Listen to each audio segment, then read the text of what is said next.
welcome to another edition of Out and About. This week we're on a farm, but it's not an ordinary farm. There's no pigs, cows, cattle, cornfields, because this is a mushroom farm. And with me is Mr. Malcolm Hemsby, who owns the farm. Malcolm, can you tell us a brief history of it?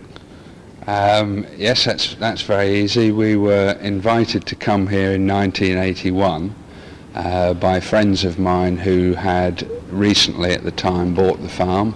They were ex-computers. I think that they had imagined that in some way moving from London and coming here would be a touch of the good life. Oh yeah. My wife and I decided to join them. We lived in a caravan on site at the time, and 6 months later both Janet and Ben decided that there was far too much work involved, not enough money, and went back to their old jobs. We were left at the time carrying the can, decided not to pack up, and we've struggled to this size ever since. That was some 16, 17 years ago. Okay, so shall we go and have a look round? Certainly, but I'll have to ask you to put this protective suit on.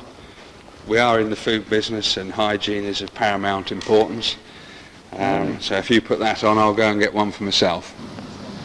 So these sheds then are where it all happens? Yes, these are 20 sheds where we grow approximately £1 million weight a year of mushrooms for the multiple sector. We'll need to go through the cultural side from soup to nuts now. Unfortunately, in the early sheds, because of the high temperatures and high humidities, you won't be able to do any filming internally. No. But I'll bring one of the compost blocks out here for you to see.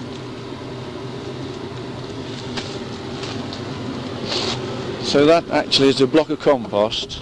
Yes. Each week we fill approximately 1,500 of these, some 30 tonnes on this site. This compost, assuming that the process on the manufacturing side has been properly adhered to, will be selective for mushroom mycelium. It's ready spawned, ready to go. From here to crop is around 6 weeks. But we can go through the rest of the cycle. I'll pop this one back. What actually is it made of? Is it the compost itself? Is a mixture of horse manure, straw, blood and bone meal, chicken manure and urea. Oh, let's see. Yes, you're right. Rather you than me. So this is week 3, is that right? Yes, we'll soon be ready for casing. Mushroom growing falls into 2 parts. One is vegetative and one is generative. The first, I would say, 3.5 weeks of vegetative.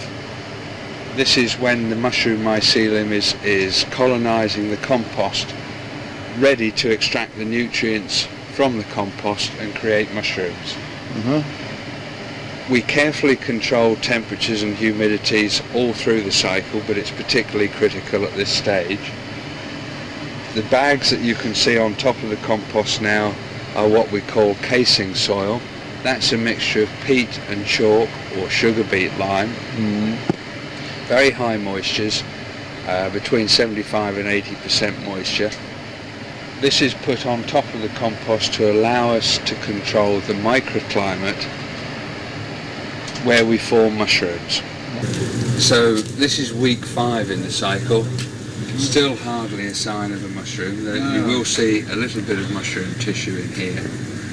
By close control of temperatures, humidities, carbon dioxide levels, we hope to affect not so much the growing side, but the timing of the mushrooms is critical, and the quality. People insist on continuity, and obviously they insist on quality. I explained earlier that mushroom growing itself was easy. The bits that we find technically difficult are that in here, at week 5, we may see some small evidence of tissue. This shed is actually geared to come into production exactly a week today. So that is the 6th week. Hence the need for so many sheds. 20 sheds, at least 12 of them will not be yielding there will only be 4 in production at any one time. After 6 weeks we'll finally see some mushrooms then. Right. Have a look at this. God blimey, you mean to tell me these have grown this fast in a week? It is a peculiar business. Certainly it does take a long time to put mushrooms on the beds, but in every 24-hour period now these mushrooms will double their size. Now, I noticed that we've been undercover all the time. How come in the wild they're not undercover and yet they grow like that? All that we are attempting to do in terms of our horticultural endeavours is mimic mushroom growing weather through 52 weeks of the year.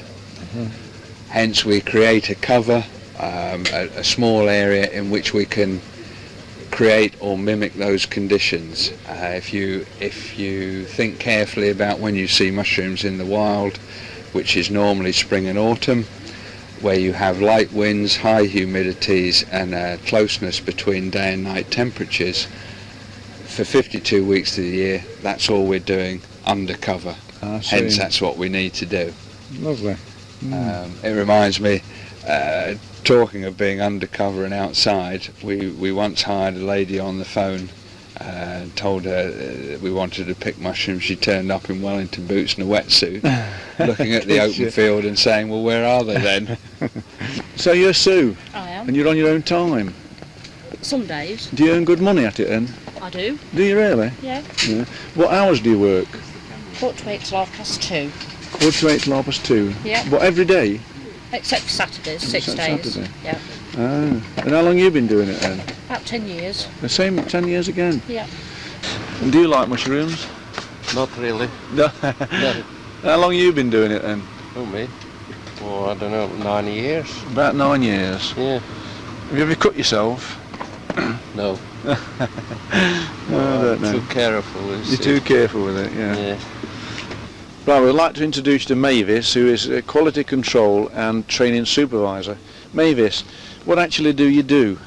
I make sure that the pickers picking this size go into baby buttons for Sainsbury's.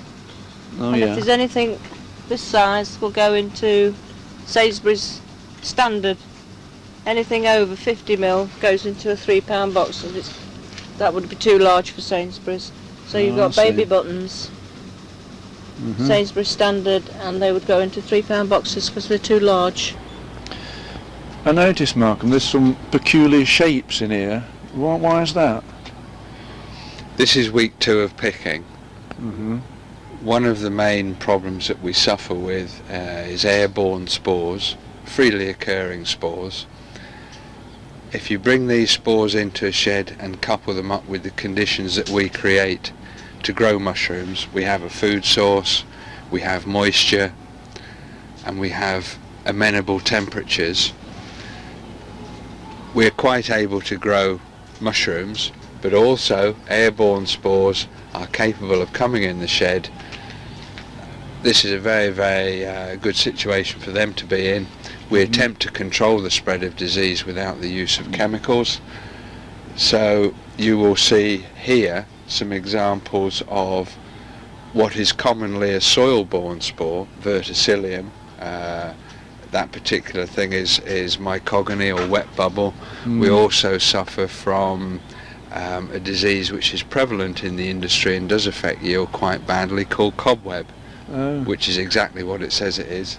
That spreads over the mushrooms very, very quickly.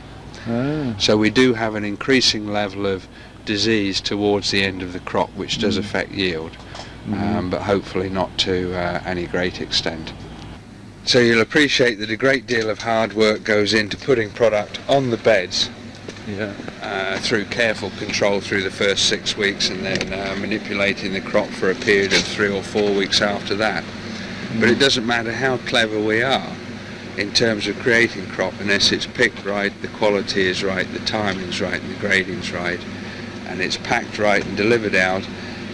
We won't get paid for it, and we can't run a business. No. I'll introduce you now to Tom Ward, whose responsibility it is to take the crop from the picking sheds and ensure that happens and ensure that we get no complaints. Lovely. So this is Tom. This is Tom. Glad to meet you, Nice to meet Tom. Glad to meet you. Are you going to show me around from now on then? Yes, Okay. we'll go from here into the packing shed where we process the product ready for dispatch to our customers across the UK. Okay, show me the way. Okay. This is a cold store with a high humidity chiller where the mushrooms are taken from the growing rooms that you've just seen to bring the temperature down prior to packing and then prior to dispatch to our customers across the UK. I see. Yeah. Our customers require a full cool chain. In other words, from picking through to the supermarket store should be a continuous cool chain. Oh, I see. Well, the product now goes from here, once it's cooled down to a suitable temperature, into the packing and weighing area. Yeah. As you can see, it's quite busy. It is busy, isn't it? Yeah. Just here we have a scale and a set weight that we are working to, and they're checked. I see. Either a few mushrooms taken out or a few mushrooms put in. So the weight is within the limits that we are told by our customers. I see. Yeah. Also, people like Yvonne, experienced packers like Yvonne, will also be checking that the grading is correct, that the quality is correct, and there aren't any things that shouldn't be in there. How long have you worked here, Yvonne? Nearly 3 years. Oh no, just over 3 years. Do you like it? Do you like doing this job? Yes, I do actually. Do you? A lot of people might be surprised, but no, I do enjoy it. You earn reasonable money? You're happy with the money? I can get you a rise, you see, perhaps. Oh, can you? Oh, I could always do with the rise, but no, it's not too bad. No, not too bad. And are these for Sainsbury's, this particular one? These ones are for Waitrose, Oh, yeah, yeah. and they just normally have a brown, the chestnut mushrooms. Well, of course, the mushrooms have been weighed up and they've been checked for grading and quality. Now we have to wrap them ready for delivery to the supermarkets. Oh, I see, yeah. We have just here is a Delford pre-pack line which puts a shrink wrap film over, wraps it up and discharges it at the other end ready for labelling. Oh, I see. They come off the end of the line, Yes. a label goes on into the container, and that's all ready for our customers with mushrooms grown by Barkeston Heath Mushrooms on sale at Sainsbury's. Lovely. Well, Tom, thank you ever so much. I'm going home now to have some bacon and mushrooms. Thank you very much. Thank you.